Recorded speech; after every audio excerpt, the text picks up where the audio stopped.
How's it going, everyone? Tyler here with another commentary track for you. We are continuing our Three Ninjas watch along with Three Ninjas Knuckle Up. Pretty excited about this one. So, yeah, I did do a little bit of research into what the deal was with the um, release order. So, yeah, this one was filmed in like 1992, the same year as the first one releasing. They pretty much had this one already planned out as that one was making the first movie was making a good amount of money. So they went into production for this pretty quickly, and then it just got shelved for like 2 years, and it didn't come out until what 95, a year after Kickback got made. So I might bring talk about that a little bit more during the commentary track. But for now, let's just get to the movie. In order to sync up this commentary track with the movie itself, you're gonna want to get past the Simon Sheen Productions logo. It looks like the Superman text font when it comes at you floating in space, and then once it completely shoots past the camera and fades to black, go ahead and press play on this commentary track. But for now, just press pause.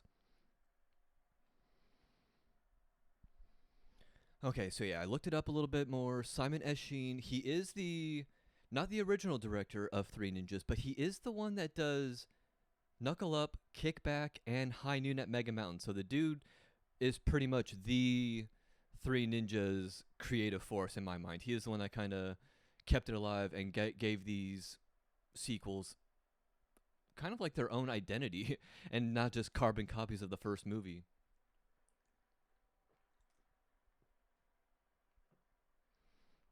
Because one of the things I love about this one so much is it does feel so much different than the first movie. Right off the bat, things I know off the top of my head, the parents are not in this at all. So like the family drama of the parents and the dad and the boys and them trying to do karate and all that stuff is not really prevalent. They don't really do ninja stuff. I mean, they don't dress up as their in their ninja outfits. They don't put their ninja masks on. They do a lot of fights, but this movie is a full-on western. Really, it's cowboys, it's Native Americans. Their first fight is in a bar. They're they fight in like an old west saloon town. This movie is so western inspired. It's very very cool.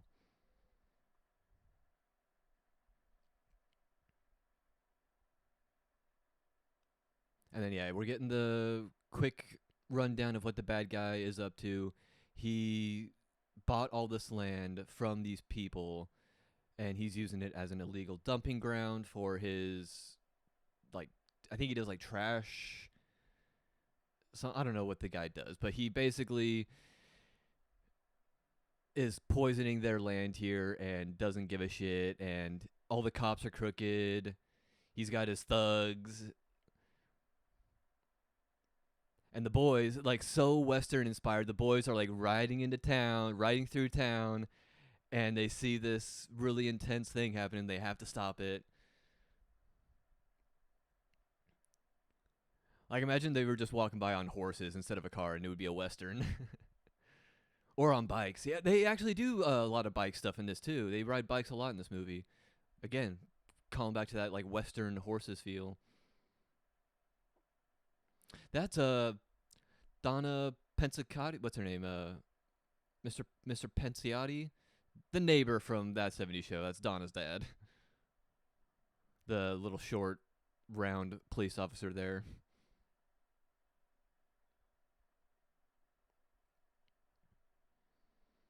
Damn, that dude was up in the truck and he just got fucking dumped. Okay, so this is the other thing I remember for sure about this movie. They look older in these scenes than they do in the rest of the movie. So this is definitely like pickup shot stuff of we need we need the three ninjas aspect. See, look, Rocky has his braces here. He doesn't have braces in the entire movie except for a couple fight scenes and this stuff.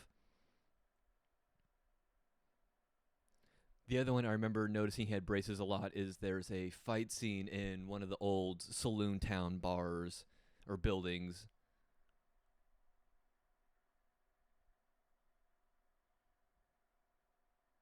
Yeah, that definitely felt like that was a full on added scene because if you look at these kids now, they are way younger, and it just didn't really have anything to do with anything. It was more of like a how do we get from scene A to scene B without while showing it was like another day. Because this it's been another day, but if you were to go from just them in the car with Grandpa seeing the trash stuff to them in the car with Grandpa here picking up pizza, you would assume it was the same day. I mean, for shit, it probably is the same day, and they just added that to make it feel like more time has passed. Looks like they're wearing the same outfits that they were wearing. I could be wrong.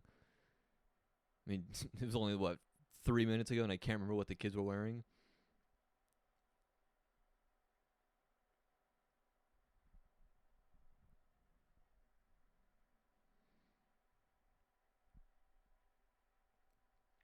Okay, so we're getting into it.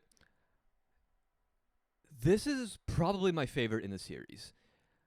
I wouldn't say that the storyline of the bad guys was. Oh, you can see that boom mic in the window reflection right there. Holy shit. Um. So yeah, all these people should be freaking out.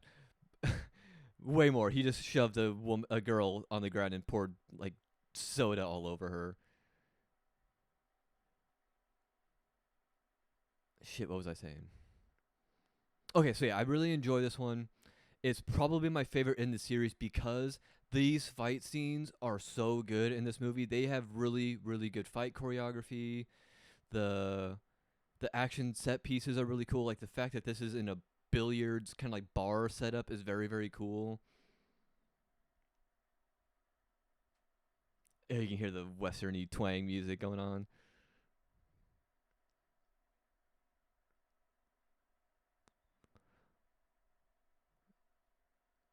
So yeah, I never really cared too much about the bad guys and the like trash dump storyline, but Jesus Christ, does this not have the best fights in the entire franchise?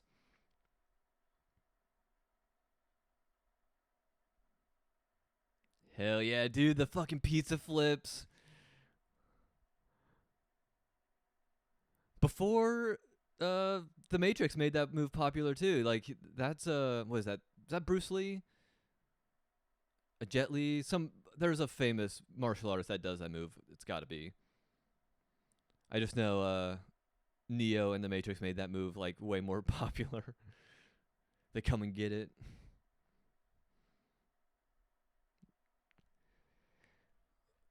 But yeah, this like hillbilly western music and the fight choreography, it's just a huge step up from the first movie.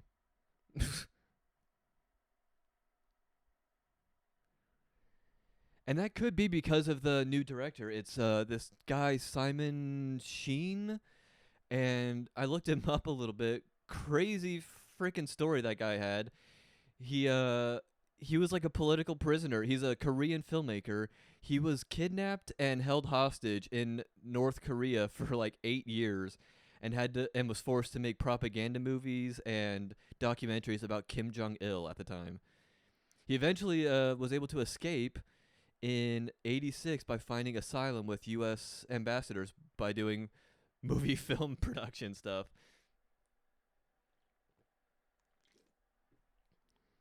It's freaking crazy to hear that. All right, now that we're into the fight scenes too, this is a pretty good one.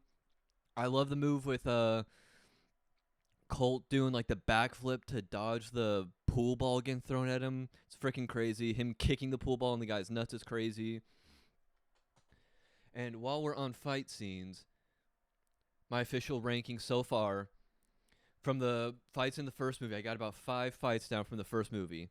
Number 1, I got all the kids fighting the bad guys on the boat. There was a couple different fight scenes in that, but I'm just going to count it all as one. Just them on the boat was badass. Then we got the kids fighting the 3 robbers at their house. That was really good. Then I got 3 is when Snyder ambushes all the kids at the cabin and Grandpa and Snyder fight. The boys and the ninjas fight. Number 4, I got Snyder versus Grandpa on the boat. And then the last on my list for the first movie so far is that last little bit where it was the kids fighting the bullies to get their bikes back. That's the last on my list.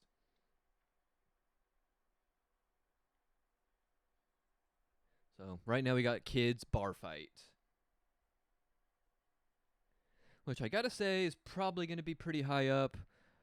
I'm gonna put it up there with the new number 3 after Snyder and the kids have their fight scene at the cabin.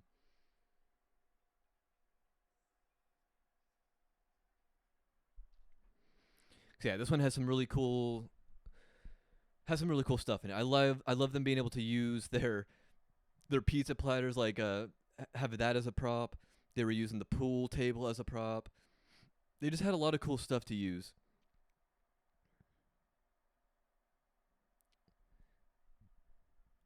Nice, pretty hard. He's Rocky, he's Colt, and I'm Tum Tum. I love that girl's reaction in the back. Tum Tum, what? I thought ninjas were bad guys.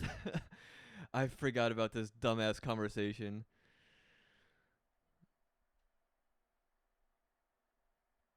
I thought ninjas were bad guys. Nah, there's good ones and bad ones. But I do really like the theme of what the grandpa has to teach him in this movie. That's another thing I really like in this over the others is this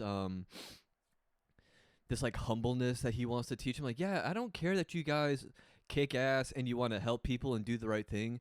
Don't stand around and gloat about it. It's because now you're not doing it for the right reasons.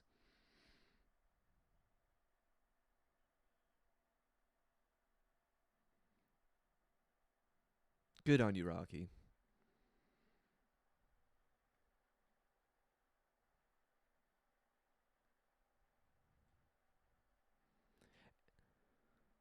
Maybe the other reason why I like this one so much, it is this nice nostalgic feeling of this is the last time you're gonna see these three brothers together, and it is kind of sad. I like the dynamic of these three brothers the most. The third one, it's okay. Colt is still pretty good. Tum Tum is really good. I don't like the Rocky actor very much. And then in the fourth one, everything just goes to shit, man. None of the kid actors are good in the fourth movie.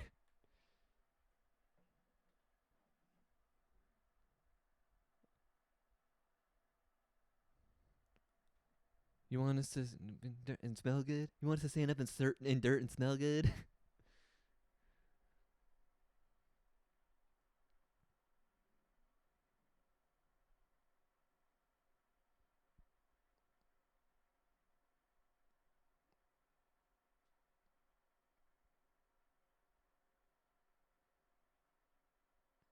Oh, I love the moment though when Rocky is lying there in the grass and the flower blooms in front of him and he gets it. Oh, it's such a beautiful like cinematic moment in this Three Ninjas action kids movie. It's really Simon Chi, man. He brings such a good heart to this one and a little bit to the third one, Kickback. He bring there's some good drama and some good family dynamics in that movie too. It's just it's not my favorite. It's not my least favorite, I'll tell you that.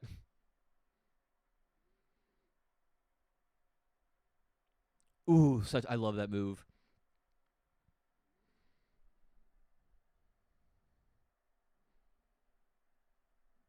But yeah, I like it again with the like the western theme of the good guys run into town, they cause some trouble. Now they got to clean up after a little bit, but at the same time they're getting more involved with the people.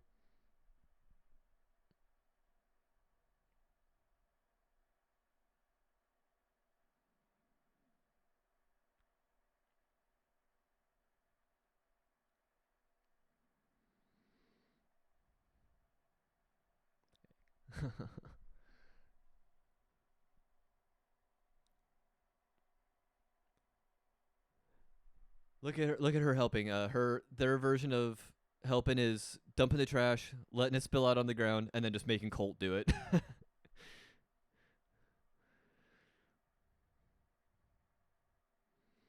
And I do like that it's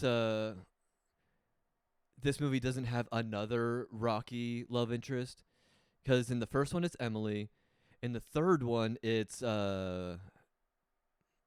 Miko, Kimiko. I don't know what the girl's name is in the third one is, but Rocky isn't romantically involved with her. There's also the girl he has a crush on that like distracts him during baseball. And then in the fourth one, he has another girlfriend, completely different.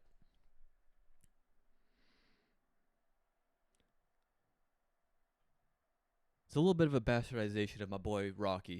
He was like the top dog, the best one in the first movie, and then they just kind of make him like the playboy in future movies where he's always just girl crazy and girl sick.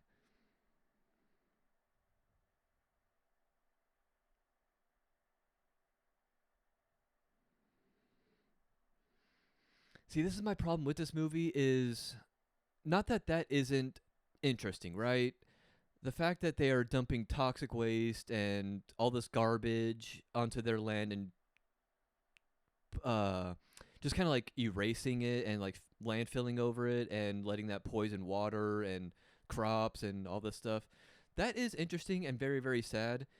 The way that we just got all that information told to us was the four of them standing on the side of a road and just watching some bulldozers destroy the land. I don't know, it's not delivered in a very interesting way.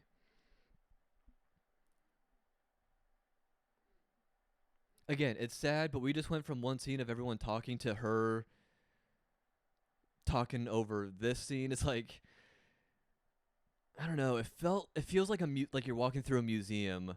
Like here's when they were destroying all of our land, and this is the bulldozers and the trash, and it was really really terrible, and this is what it looked like, and this is the grave sites of what people would children would be dying, and it would be so terrible, and this is what it would be like, but they just kind of like they're just like walking through it all. They're not really a part of it yet.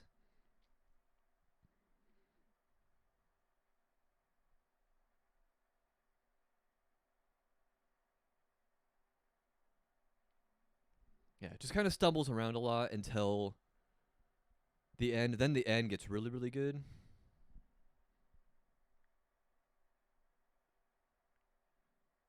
Okay, but here's something to notice. The next, like, 40 minutes of movie is going to be the same day. So they're all in their little striped shirts, their long sleeves, they got their hats backwards. It's going to go from this to them at the dump, at the, like the trash dump for the day. Then they go meet Joe. Then they go and they go to the trash dump again this night. They go back tonight with Joe. They find the dad, rescue him, and I think they like celebrate and have a party with the Native Americans after that. And I'm pretty sure it all takes place in like one day.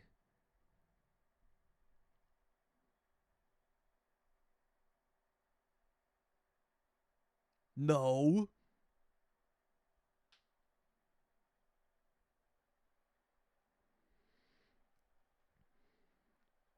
So yeah, we're gonna get a little cool espionage, stealthing, sneaking around scene.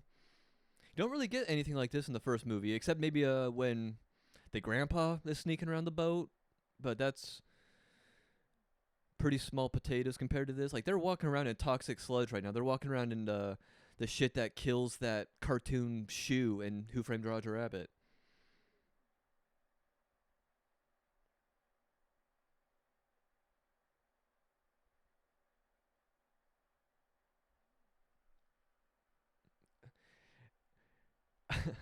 I love that every single one of these movies, they keep the theme of there's gonna be three bumbling idiot bad guys. The first one started it with the surfer dudes. This one carries it along with these guys. The third movie has like these three rocker dudes that are also bumbling idiots. And then the fourth one, even though the fourth one is dealing with gun wielding terrorists taking over the theme park, it still has the three bozo dumbasses that have to go find the kids.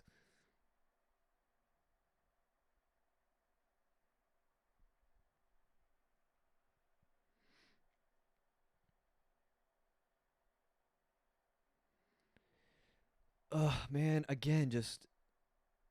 I don't like that this is how we're getting the information delivered in this movie.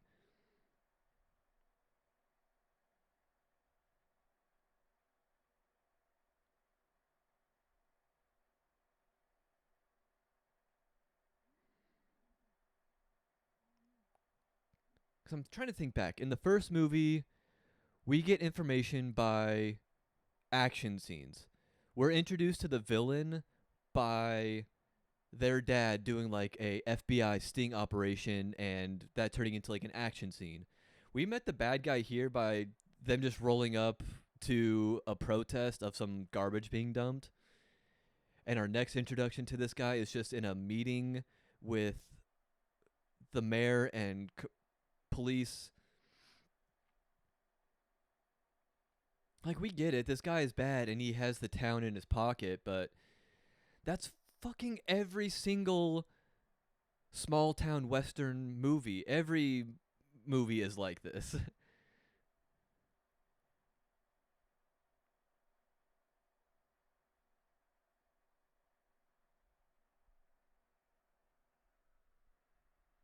Oh, I forget that they keep calling them all Indians in this movie. We hadn't swapped the vernacular to Native Americans yet.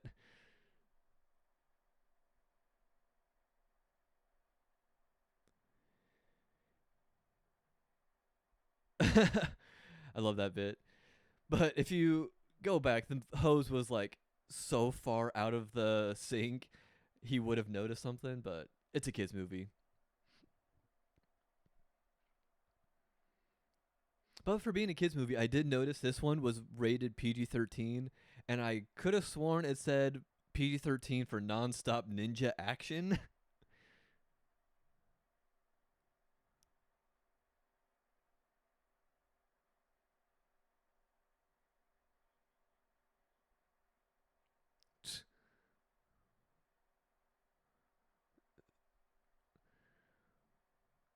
Man, they really are hitting all the tropes. The guy in captivity dissing the bad guy and all the goons laughing at that. God, I've seen that 1,000 times too. Something must have spooked the dogs, clearly. They don't just bark for nothing. They're not wild animals or nothing. Alright, so this is fight scene 2. I guess we can consider this trash dump day.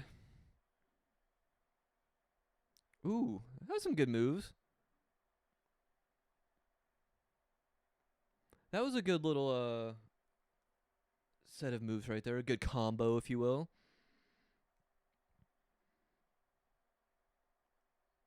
Oh, is that is that it already? So this is gonna be very low on the list. I can tell you that.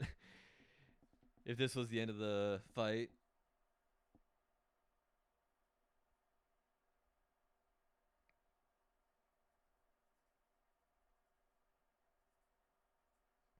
So yeah, so far Trash Dump Day definitely at the bottom of the list. It was cool, but over too quickly, and I think they only took out like 2 or 3 guys.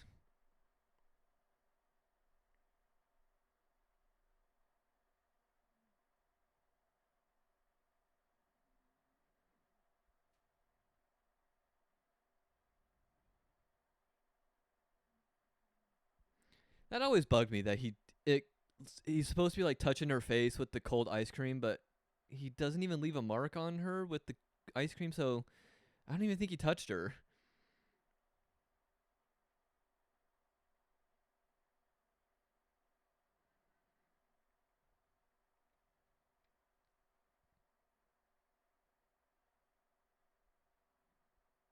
And the girl.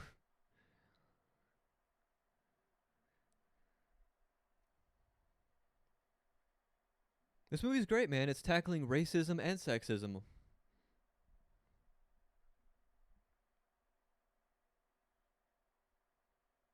Tonight. So yeah, same day. They did a full day mission to the trash dump. Now they're making some weapons and they're gonna wait. Oh, that's fucking so cool, dude. The homemade nunchucks. I love all the little gadgets that they make.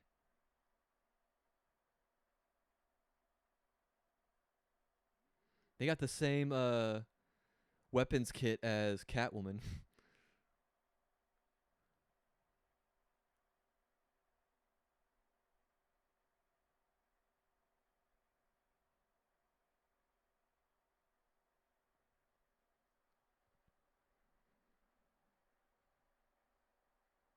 I gotta say, man, these kids are pretty good. They know what they're doing.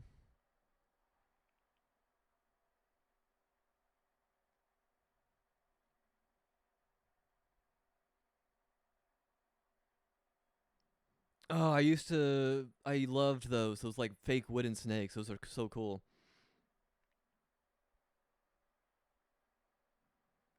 I never picked up on that.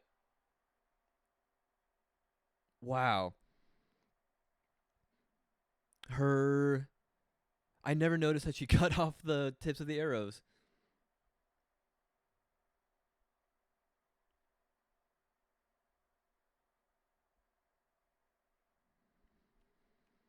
This is also. I think anything filmed at the cabin was additional reshoot stuff.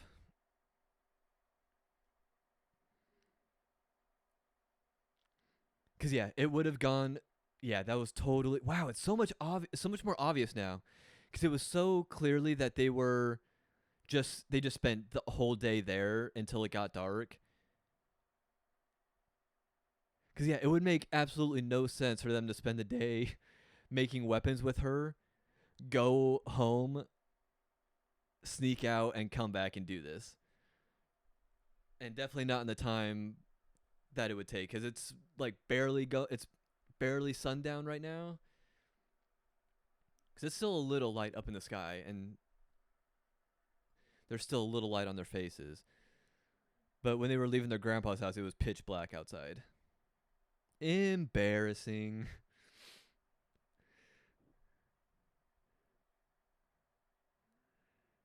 I do love that that's what his like face paint looked like, because that's what mine would look like. You have this idea of like, oh, I'm gonna do this, it's gonna look like that, but then after a certain point, you're just everything is just fucked up, and you're just adding more paint on top of paint, and it just looks like ass. Because in your mind, you want it to look like Rocky, but in actuality, you come out looking like Tum Tum.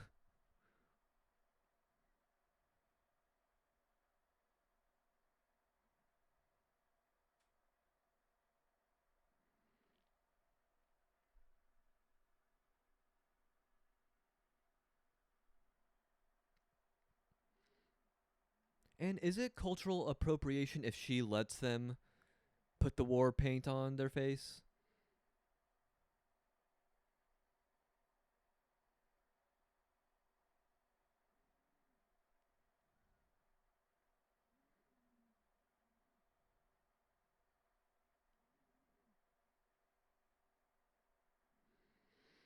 Rescue mission underway. And then this is going to lead into one of my probably the second best. I really like the fight scene a lot just because they use the factory. A fight scene being able to use the setting or the props in the area is always going to get major points for me.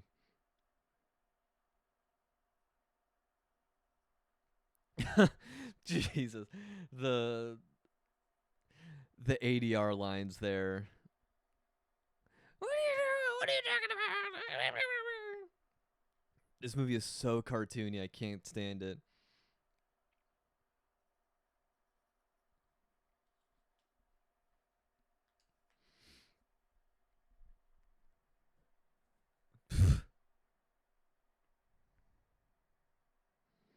Oh yeah, I forgot we got a glimpse at the floppy disk was in that too.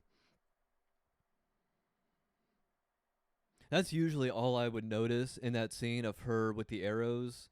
I never noticed that she's cutting the heads off the arrows.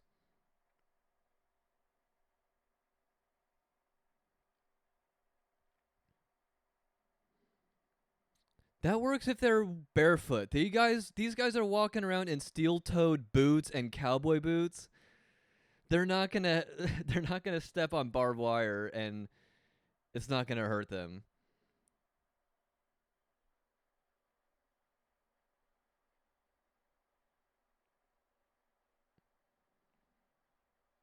Keep those nunchucks, man. Those are useful.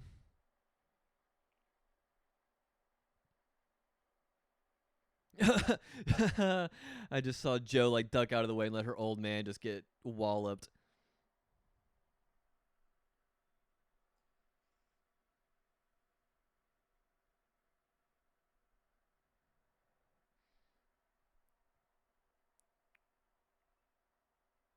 Disc!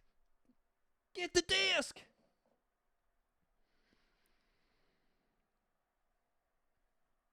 Back to the hoedown music. I love it. This scene is so fun with them doing the chase and with this little hoedown music playing. It is so fun.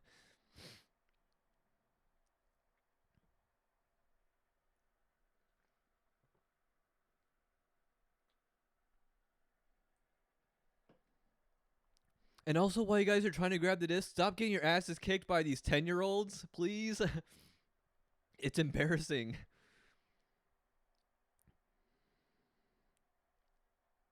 It's a little messy, I gotta say. With the editing, it's very messy. Like, it was just there on the conveyor belt, and they had to throw in that like line off camera of it fell off. Like, I don't know, man. It's a little bit of a messy scene, but it is fun.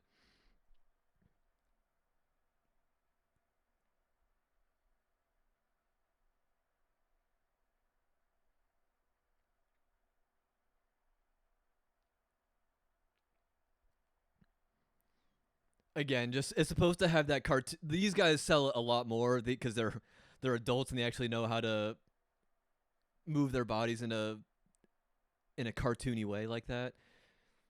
But yeah, like the cartooniness of being shaken so much that even when you're off the shaker, your body is still shaking and vibrating a lot. That's such a Looney Tunes visual gag.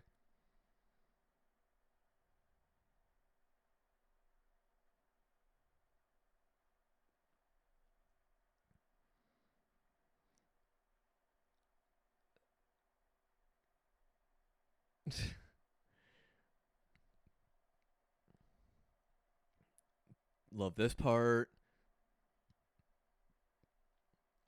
This is a dope move. Boom! Fucking yeeted his ass up off that shit. But also could have broken his own back doing that. Again, he's 10.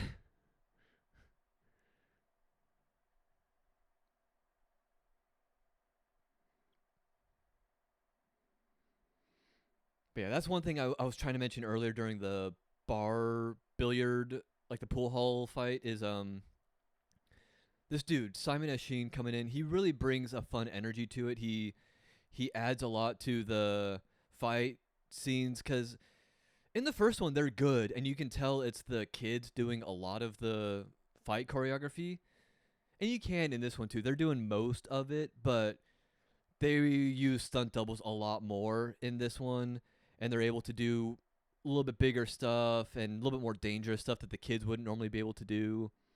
Like this shot right here, clearly a stunt double. Even though I'm sure Rocky, the actor who plays Rocky, could do that.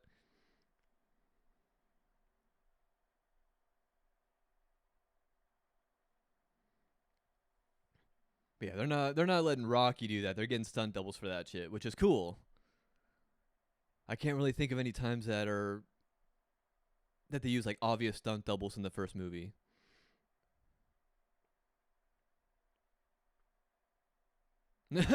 Jesus. Nice try, dude.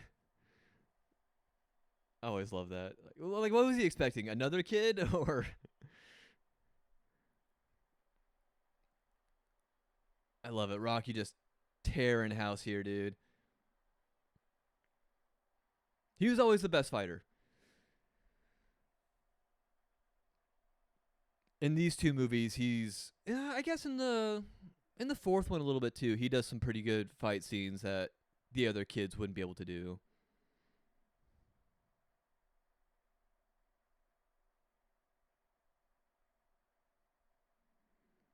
It is just sad though, like I mentioned earlier, that this is the last time you're going to see these three kids together on screen. I would have really loved it if the brothers continued on through all four films. It would have been really cool.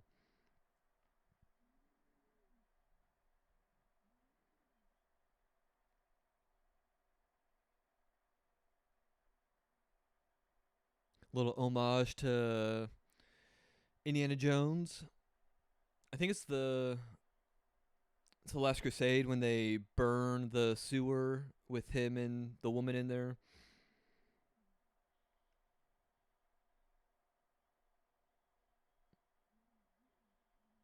But again, I feel like I've seen this visual a bunch of times too. I don't know if it was just from Indiana Jones, if that's the one that made it like the most popular. Because you have to imagine this gag has been done before Indiana Jones, right? The layer of oil or gas on the water that burns, and you gotta sneak away by swimming underneath it. Couldn't tell you where I've seen it from, but I know I've seen it in a bunch of stuff other than Last Crusade.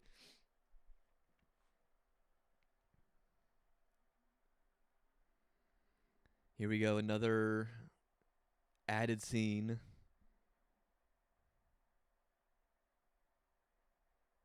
Get upstairs. Yeah, this.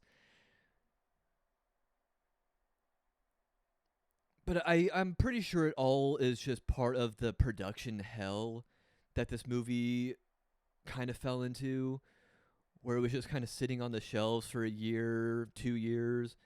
So maybe they added this stuff later to just kind of get it to feature length, kind of fill in the missing puzzle pieces for the editing.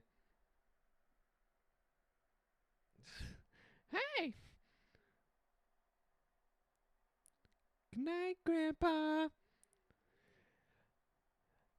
Again, that is such a cartoon visual gag of face covered in paint in one shot, and then it's miraculously completely clean in the next. Yeah, there's the braces. You can see the braces on Rocky.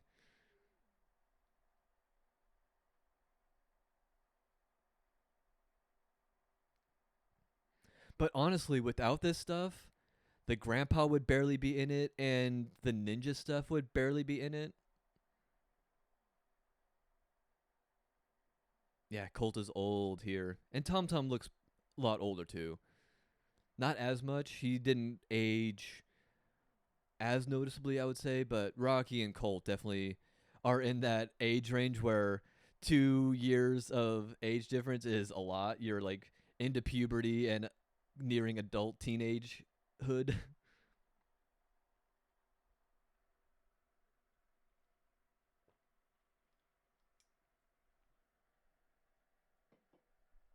I really thought the party celebration with the whole Native American tribe, I thought that was the same night as them rescuing the dad.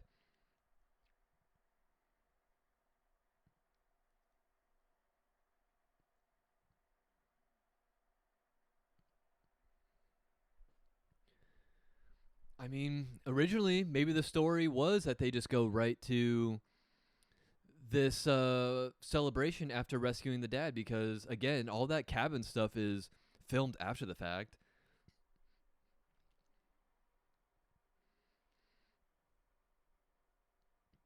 Because you can see Rocky has the little bruise on his face where he got punched by one of the dudes. So it's either it could just be the next day, but I wouldn't be surprised if they just filmed this and made it to be the same night.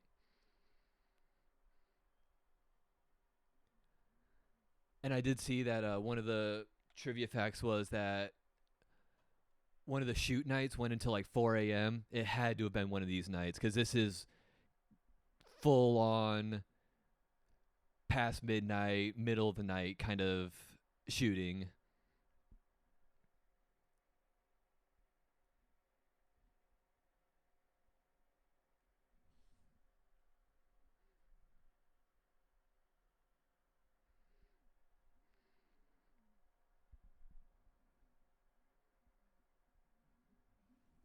This is reminding me of another 90s movie I watched a lot with Chevy Chase and Jonathan Taylor Thomas. It's a Man of the House. In order to like get his stepdad off of his back and try to get rid of him, he signs them up for a Native American like club, I guess. I don't know how else you would describe it. It would be like Boy Scouts but learning Native American traditions and Native American cultures and stuff like that. So they do that. And so I'm curious why Native American culture was so big in the 90s. I'm very interested in what was going on at this time to make studios decide to run with these kind of stories, you know?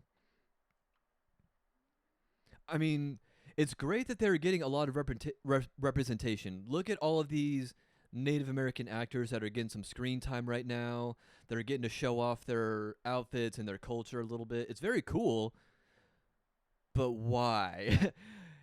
it it feels like that Hollywood fake diversity where it's like, yeah, we're showing off Native American culture, but at the same time, we're showing off like, oh man, how weird are they, right? They're so different and strange. It kind of feels like that a little bit.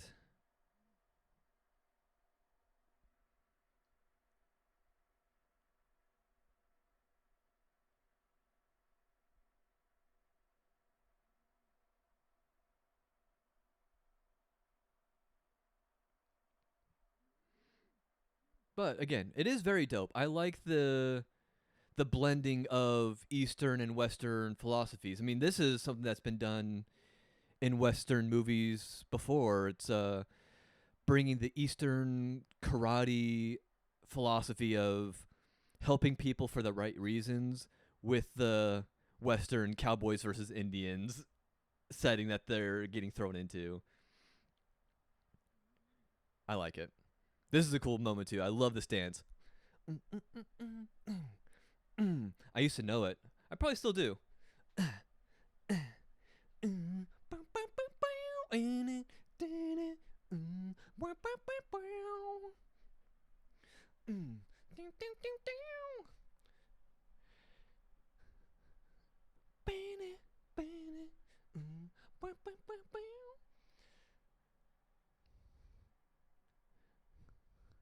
Yeah, I love it. Them using their ninja moves in a dance, it becoming like an immediate thing that, oh yeah, we know this dance too. It's so musical inspired out of nowhere. It's pretty great.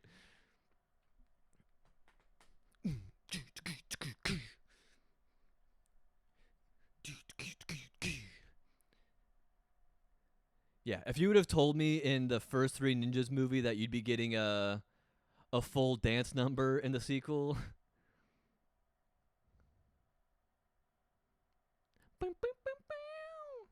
good song too. It's a nice little beat.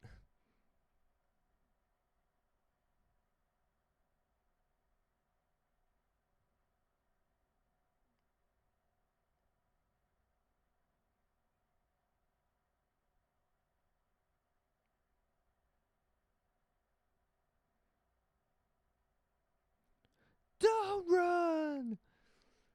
I love this guy. He is not the best actor, but he is a good actor. Not, I'm not trying to criticize him. I'm sure he is a very very good actor, but in this movie he is giving like the best in local community theater kind of guy, where he was like, he's definitely not winning any Emmys or Oscars or getting like big movie deals, but when you need a local dude that's gonna bring his A game and really deliver a good performance, you get this guy kind of deal. I feel like every town has that one local theater actor that everyone knows and be like, oh yeah, if he got into a movie, he could probably do a decent job.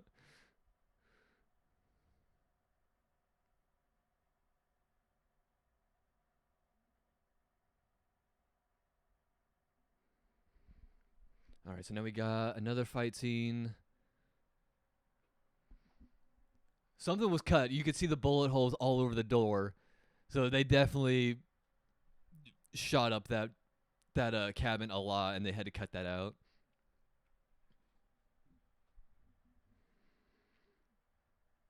Again, I wonder if it's. I wonder if they use guns with the intention of it being like a little bit more of an adult movie, and then maybe in editing they have to get rid of that stuff just to keep it a little bit more kid friendly. You can't have adults shooting a bunch of guns in a kids movie. Maybe there's some what is it? The people that do the ratings, like the ratings board. I wonder if there's like some ratings guidelines where you can't have a bunch of guns getting fired in a kids movie or something. Here we go. Boys are in on it now, kicking ass.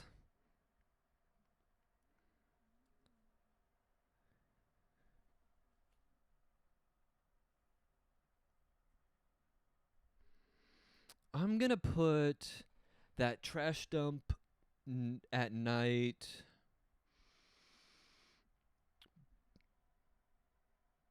I think it's gonna go below. Cool move. I like that. The fake slow mo though does not work, and I'll explain why. If people are unfamiliar of why that slow mo always looks bad, it's because they're not filming it with more frames. So they're still this is gonna get really technical, and I'm sorry if you're not into it, but most cameras are filming with like what 24 frames per second, and when you try to slow that down, it's just gonna look crappy and a little jank like that. In order to do proper slow mo, you have to film more frames, so like maybe 60 frames a second. So when you slow it down, the camera has more images to work around essentially. Hopefully that makes sense. I don't feel like explaining it more and boring the hell out of you guys, so I'll just leave it at that. Kick that right into his face. Boom.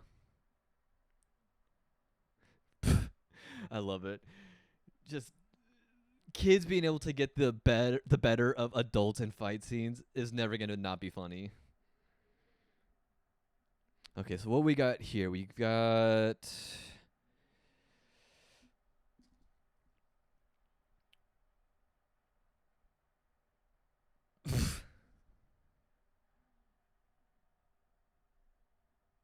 Is he going to hit another cactus?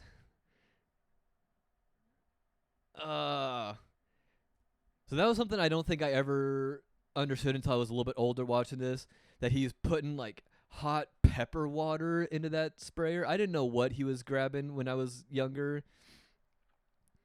But now that I'm watching this as an older adult, you know what pepper spray is, and like that he's got some pepper water, I guess, in that spray bottle.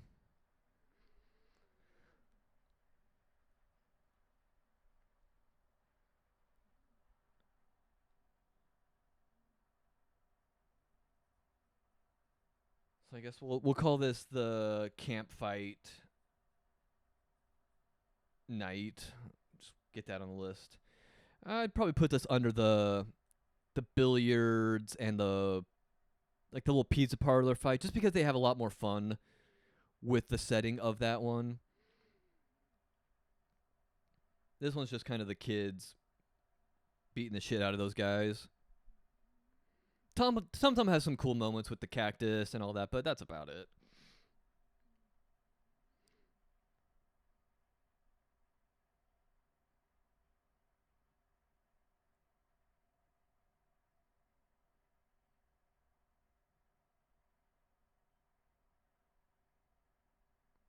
Tom, why'd you do that?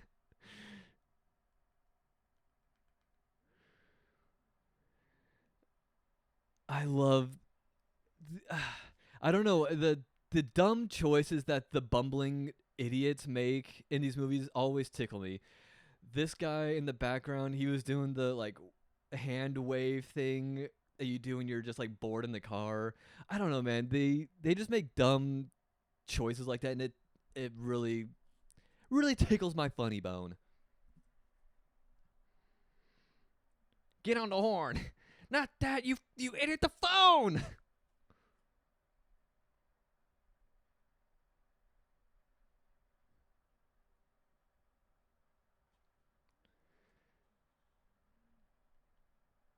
That is some really dumb like Abbott and Costello shit of get on the horn and he honks the horn, like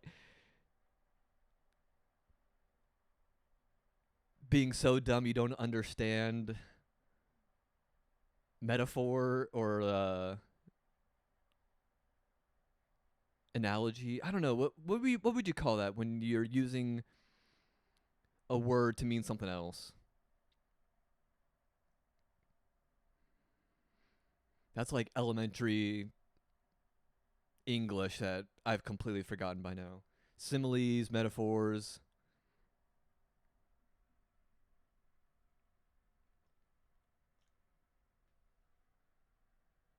I know onomatopoeia is in there somewhere.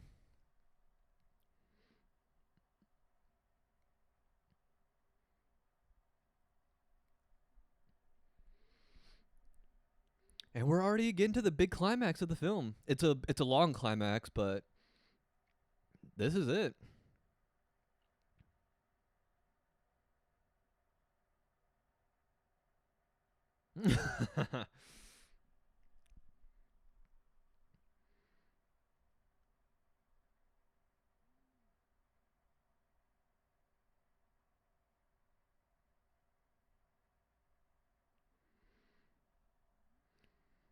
But yeah, I think I was mentioning it earlier with Rocky and his endless slew of honeys that he's macking on in these movies. They make you think he's going to be interested in Joe, but then it kind of becomes like a maybe a Joe and Colt kind of thing.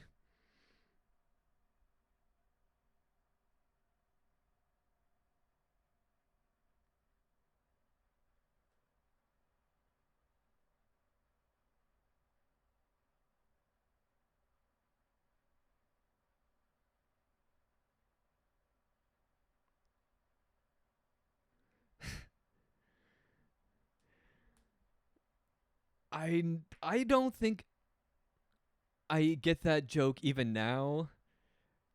I definitely didn't understand it as a kid. I never got why he pulled out this doll and why it looked like that, but I is it supposed to be like a Malibu ninja, supposed to be like a Malibu Barbie?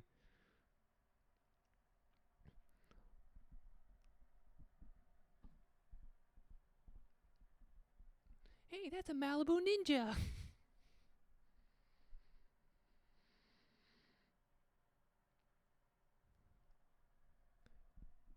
And Rocky just can't help himself but flirting with the woman. He's got to even hit on this old lady, huh?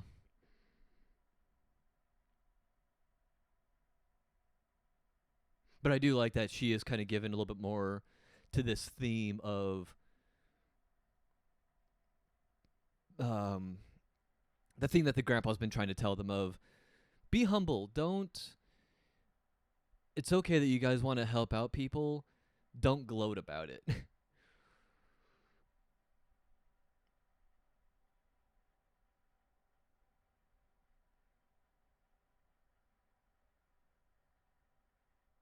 So yeah, it's okay if you want to be a hero. You just can't be doing it because you want everyone to know you're a hero. You have to do it because it's the right thing to do. Wow, the reflection in this movie are crazy. I just saw a full film crew in the reflection of that car pass by.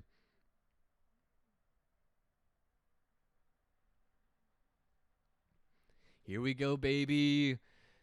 This is where the movie just cranks the western into full gear, and we've got the bad guys on motorcycles that are coming to kidnap the girl, and then the boys have to go and do their rescue mission in the Old West saloon. It's so cool. And Jesus Christ, man, I can't get over how incredible the finale fight stuff is when the boys are like doing all kinds of crazy fights in that dirt town. Hey, swing a little lower, guys. You're swinging a good 2 feet above their heads.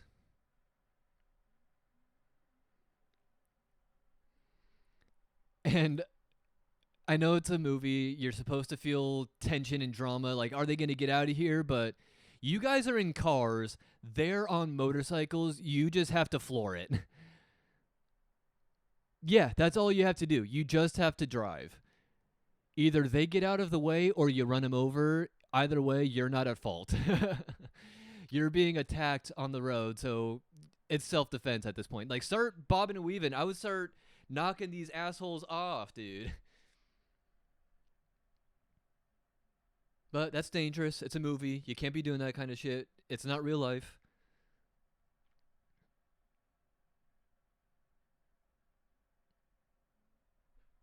Whoa, that was cool. The hubcap is like trapped underneath that car.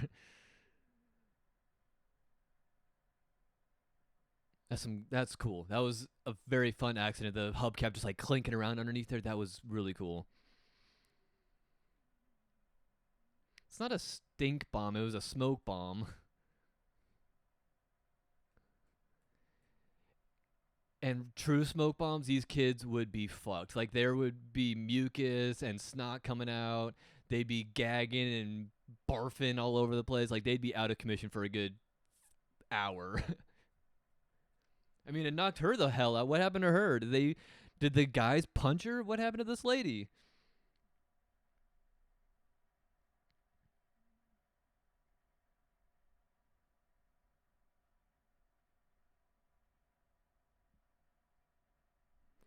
Whoa, he was wearing some 23 Jordans. That's awesome.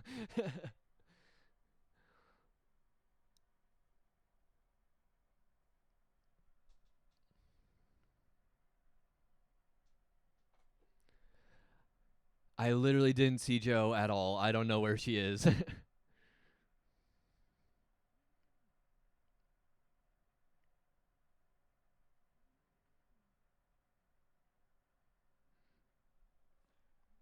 Yeah, this was definitely a fun bit as a kid. Because how many kids dreamed of being able to drive a car? I mean, this was every kid's fantasy at this age. So anytime you got to see kids driving a car, it was the best.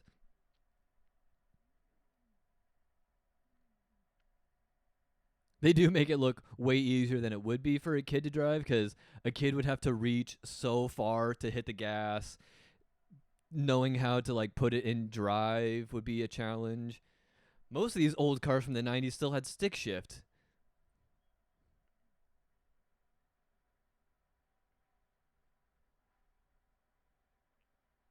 Like especially a junker like the kids are driving right now, I can imagine that would have a stick shift. And them trying to figure out how to do a stick shift would be impossible.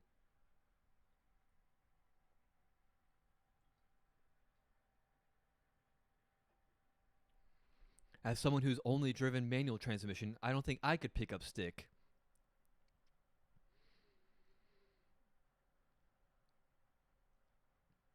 I mean, I might be able to drive it, but it wouldn't be driven well.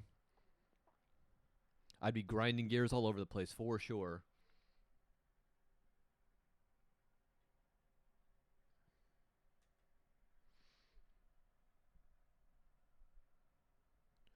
Die!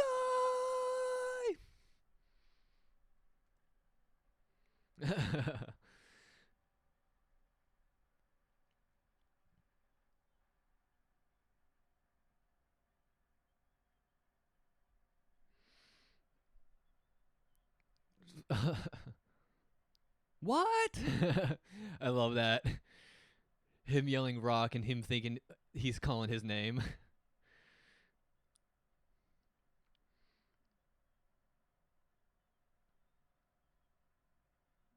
Shut up!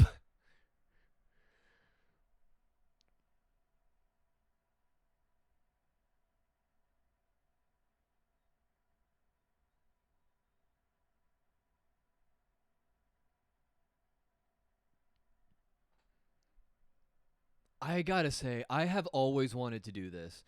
I if anyone's familiar with like the California grapevine or anything like that, driving through some of the hills look like this, and truly, it looks like it'd be so fun to like sled down, drive down. I don't know. They're so smooth, and they are kind of steep, but not really. And I don't know. It just looks fun, like to be a cool time to go down. But at the same time, you probably fuck up your car, probably roll, probably die. Hey, shortcut. They caught up. Tell me how that works. That they were at the top of that hill, somehow made it down in front of these guys.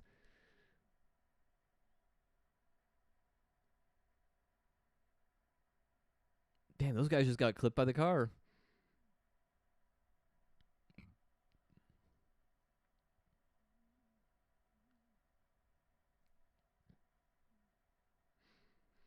They always try that gag with motorcycles. I don't think it would work. They're on motorcycles. They would just swerve out of the way. Unless they were following super close, I guess. But at the same time, why hit your brakes and not just ram up the ones on the side of your car too?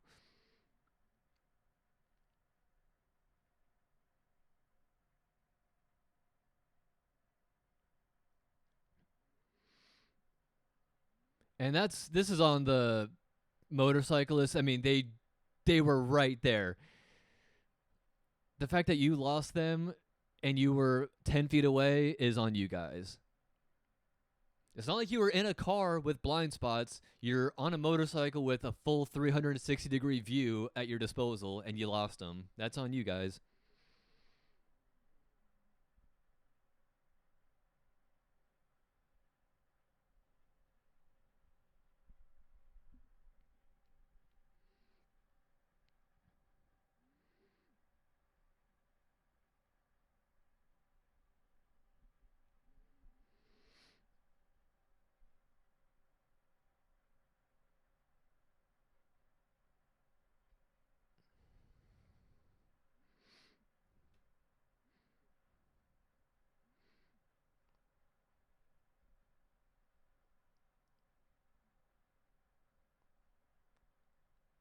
Like, I've heard of crooked cops before, but this is pretty ridiculous.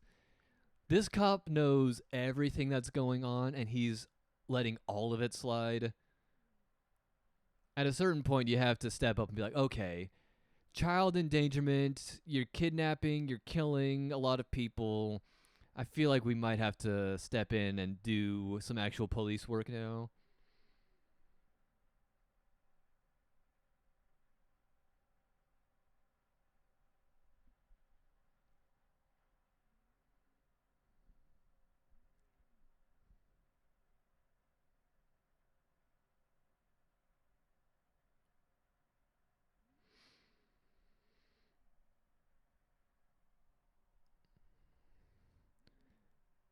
And then my last little critique for the movie, because we're getting into the finale and it's all pretty good for the most part from here. How long is the hearing going to take? Because the boys are pretty far away and they still have to go and rescue Joe and bring her back. So the time gets a little sloppy in this part, but it's dope. They get to save the day. They get to do a badass fight scene here, rescue Joe, make it all the way back just in time. So let's freaking get it, guys.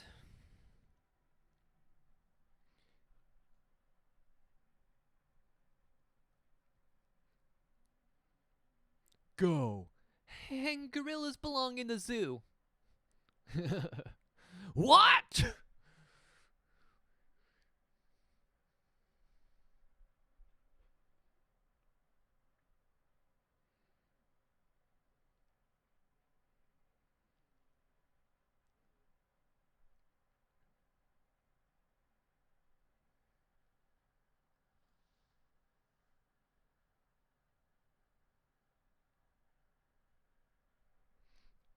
Okay, so right now, no braces on Rocky.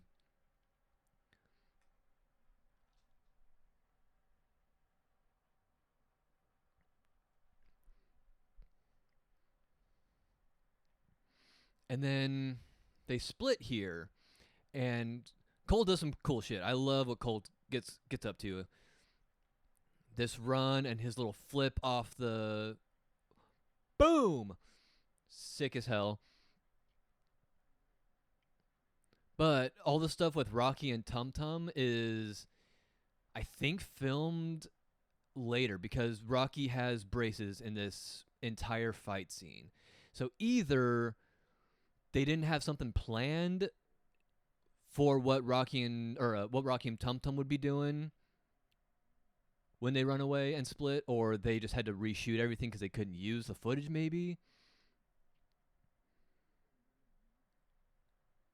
So yeah, Rocky has definitely got some braces going right now.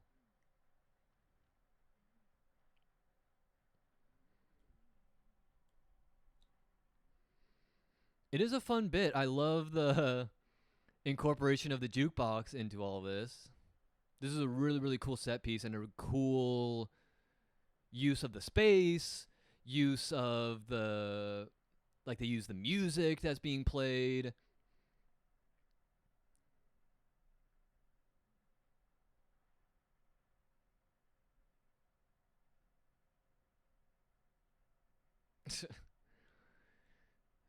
They always do that move with Tum Tum.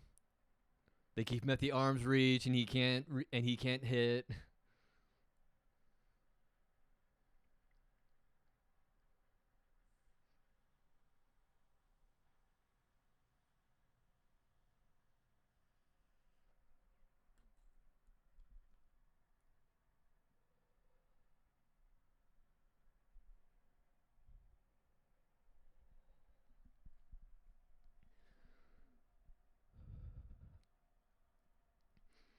It's fun, but at the same time, seeing these grown men take a single punch from a child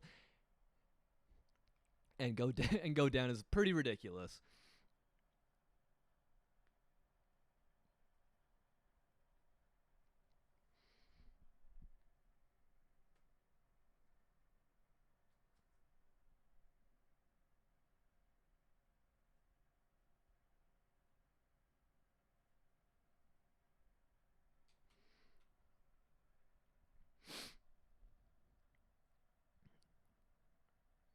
Man, these stunt doubles are doing work in this movie.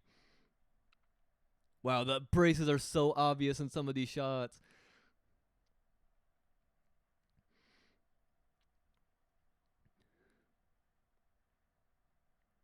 I mean, it was so obvious, even on my VHS copy back in the 90s, I was able to pick up the fact that Rocky had braces in some of the shots.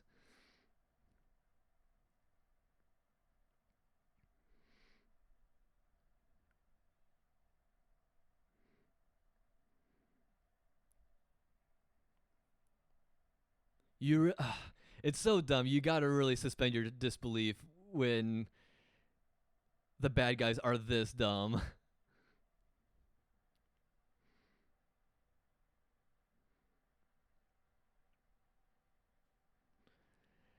Constantly getting bested by children is not a good look on your resume as a henchman, guys.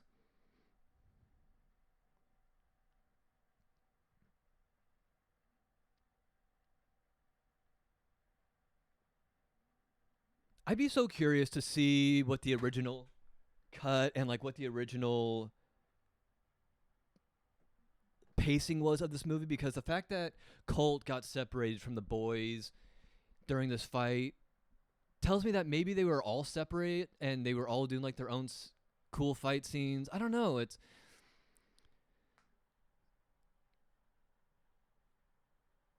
a cool set piece, but it does feel sloppy. Kind of like when they got here, they just saw what they could do with the space and just decided to film a bunch of random shit around and slap it together as best as they could.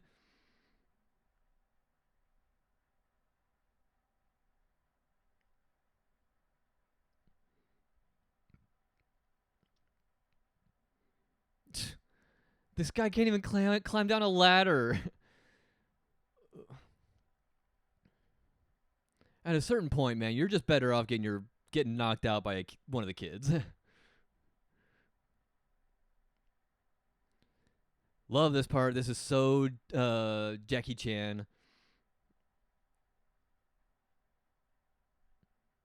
I think in one of the later Jackie Chan movies, he even does a fight scene with a umbrella. So cool.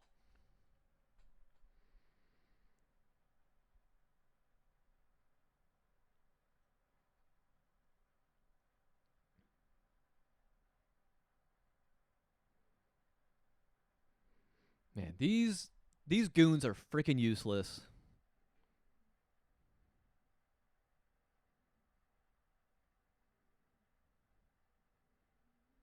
These movies certainly give you a false sense of confidence as a kid. Like, oh, it looks pretty easy to kick the shit out of an old man. Beating up adult males is not that much of a challenge, apparently, if you're a kid.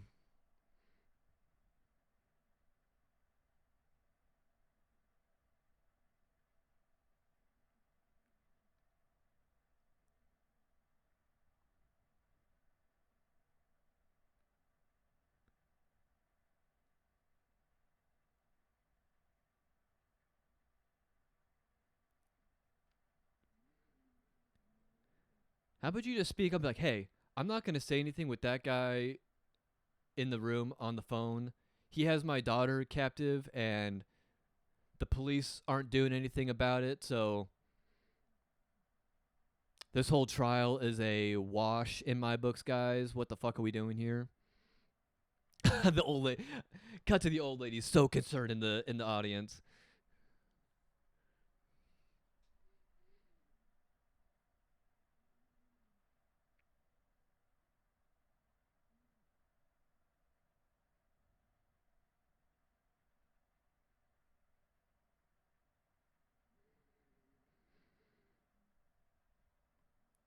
So yeah, it's this intensity from the guy on the left that tells me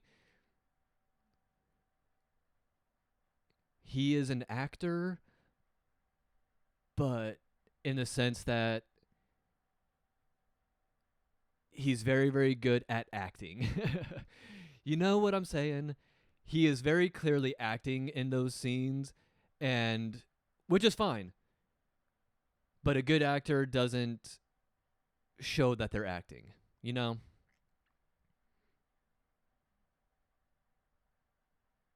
A good actor, you can tell, like, oh man, they're doing some good acting right there. A great actor is when you're just so lost. You're like, oh man, they were so in that character. I couldn't even tell it was them.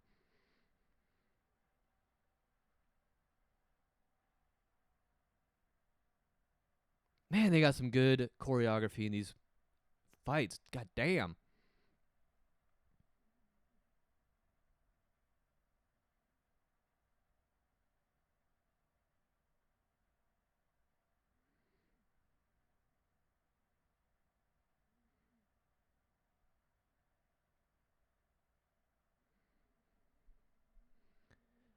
I'm on a motorcycle and this kid on a bike somehow keeps evading me. God damn it.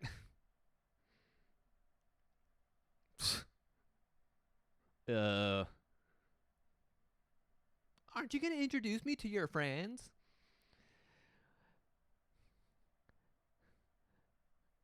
They really tried to give the kids some quips in this movie, and it does not work. Nice shot. He's so good at karate, he was able to perfectly time that bucket to land right on his head.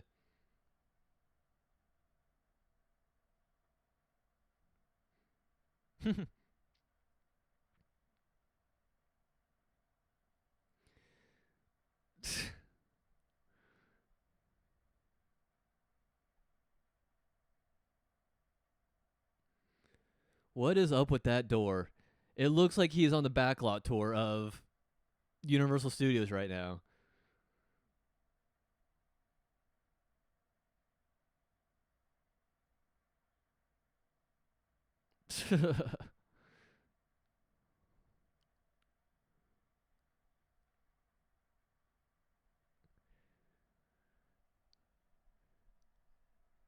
And here on the backlot tour, you can see them filming Three Ninjas Knuckle Up. They're doing the motorcycle stunt right now.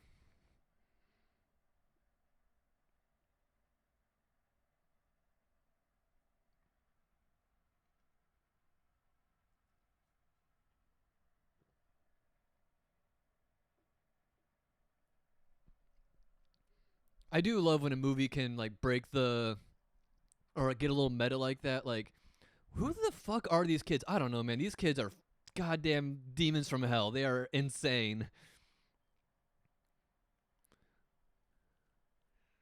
We are grown men with guns, and they are beating the shit out of us. They must be from hell.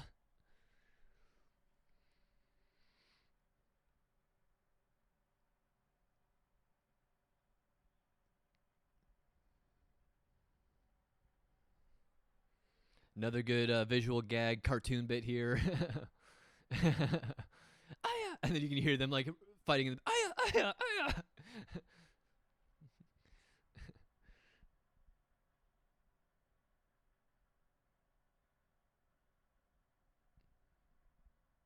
Who the hell filled this room with all this breakable junk?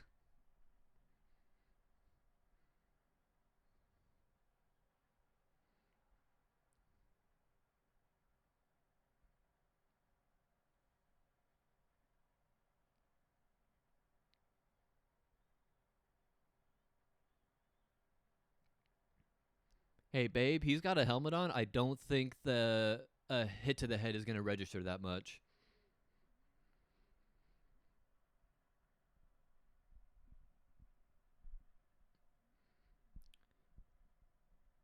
I'm going to wait right here.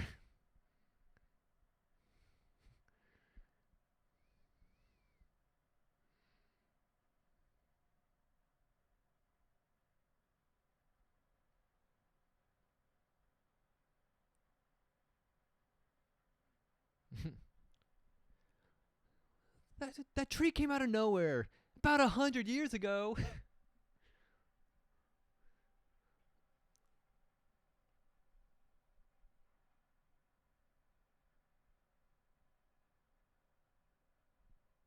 What? That tree came out of nowhere. Yeah, about 100 years ago.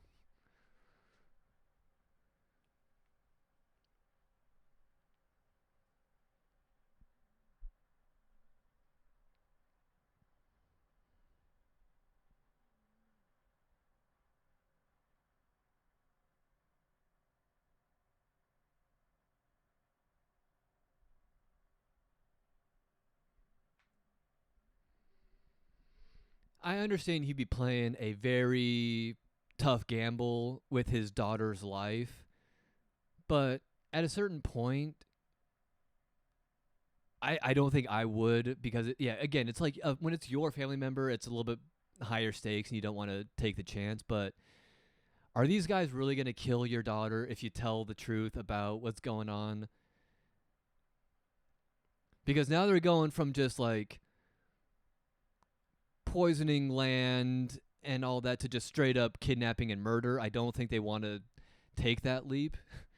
If they do, I mean, they're going to jail for sure. Yeah, I guess you don't want to risk it. If they do actually kill your daughter, that's really messed up.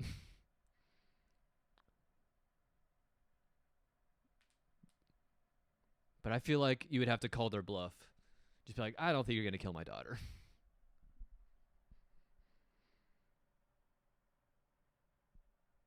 Hey, dudes, the cops are on your side. Why are you tripping all over them? Just run around them.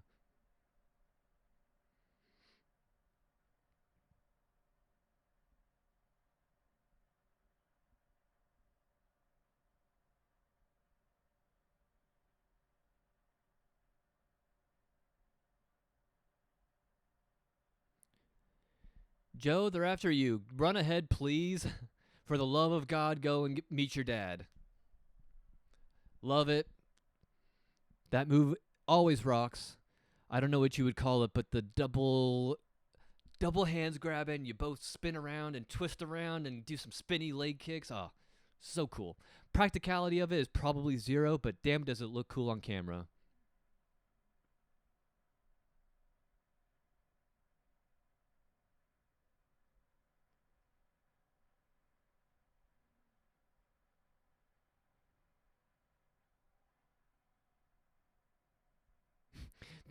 The boxing bell ding when he got knocked out. They add so many little cartoony sound effects to this.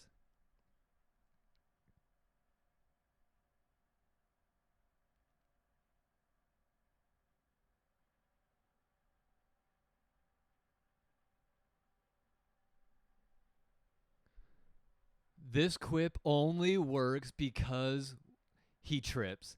It's so Now you guys are my size. And then he trips on the way up.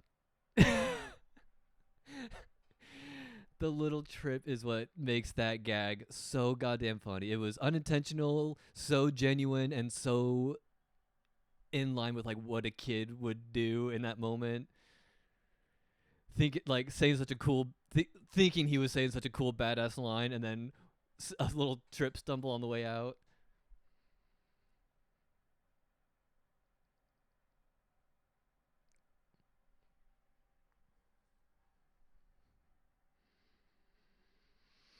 All right, we're reaching the end. Let's do a quick rundown of fights. Number one, it's got to be all the stuff that went down in that dust town. Number two, I'm still going to count it as the kids on the boat just because a lot of stuff goes down on that. They use that space really well. Then probably kids at their house, the kids at the bar, the kids at the trash dump at night, Snyder cabin fight, Gramps versus Snyder, the fight at the Indian camp or the Native American camp probably,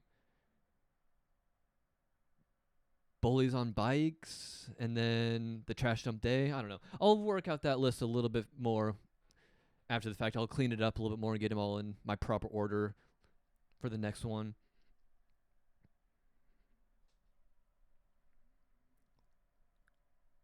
Oh, I love that. The visual, like the time lapse visual of the flower opening is beautiful. The theme coming together here of they don't make a sound.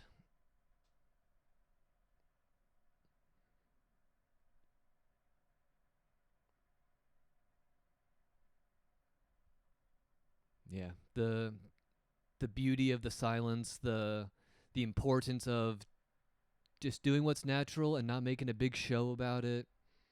Like we get it. You want to naturally help use your ninja skills to do the right thing and stop bad guys. That's totally normal. Don't make a big show about it.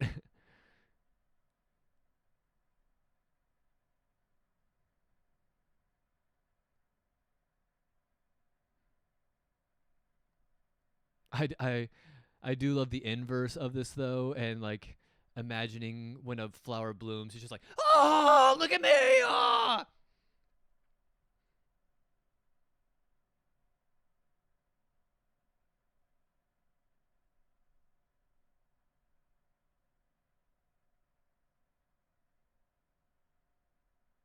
Which is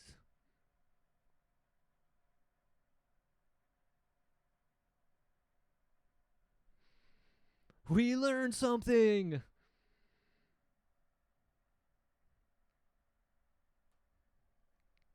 Grandpa taught them to be humble,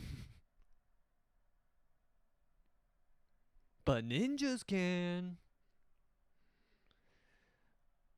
All right, that's the end. We're reaching the end of Knuckle Up. Hopefully, you enjoyed this commentary track. I love it. I love the movie. It's super fun. Great fight scenes. My God, the best, like I said, the best fight scenes in the series. The villain storyline and the middle, like the exposition scenes, could use some work, but goddamn, if I can't say that this is my favorite Three Ninjas movie in the series. Mm, mm, mm. Victor Wong as Grandpa. He's the only one that's in all three movies, or all four movies, I should say. All right, well, that was the end of Three Ninjas Knuckle Up. Hopefully you enjoyed this commentary track, guys. We will see you next time for Three Ninjas Kick Back. Have a good rest of your day, y'all. Bye.